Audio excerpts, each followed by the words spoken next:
ఎవరైనా తల్లిదండ్రుల గురించో, పిల్లల గురించో ఆళ్ళు బాగుపడాలని మీరు ఎంతో కష్టపడి భూములు సంపాదించి, బంగారాలు సంపాదించి తిని, తినక ఏదో చేసి వాళ్ళకి కష్టపెట్టి ఒక ఐఏఎస్ అవ్వాలంటే ఎంత కష్టపడాలమ్మా?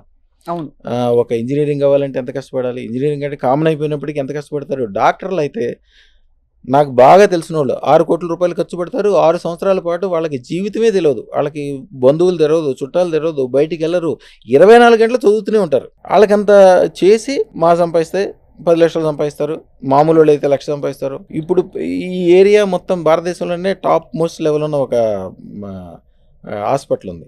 ఆ హాస్పిటల్ వాళ్ళు స్టార్ట్ చేసే ముందు జనరల్‌గా హాస్పిటల్ ఎవరి పేరు మీద నడుస్తది? మీరు హాస్పిటల్‌లో పేరుంటే మీరుంటేనే మీ హాస్పిటల్. మీ చేత్తోటే ఆపరేషన్ చేయించుకుంటారు. అవును. మీ పేరు మీద ఎవరో చేస్తే ఆపరేషన్ చేయించుకోరు, వైద్యం కూడా చేయించుకోరు. ఆయన హాస్పిటల్ పేరు పెట్టడానికి సంవత్సరం తిప్పించాడు మా తాతగారు. ఆయన పేరు తెస్తాడు, ఈయనకి నచ్చదు. ఈయన పేరు తెస్తాడు. చివరికి ఇది ఇట్లా కాదులే అని చెప్పి నన్ను కూర్చోబెడితే నేను ఇచ్చాను పేరు అప్పుడు. ఎన్నెన్ని హాస్పిటల్స్ ఉన్నాయో, ఎంతెంత డబ్బులొస్తాయో, ఎంతెంత రెవెన్యూ వస్తాయో, ఎంత పేరు ప్రఖ్యాతులు. ఈ జనరల్‌గా డబ్బులొచ్చిన తర్వాత అందరూ ఏడుస్తారు. ఏడుపుంటది. ఇయుంటాయి. ఆయన పేరు చెప్పంగానే అందరూ దండం పెడతారు.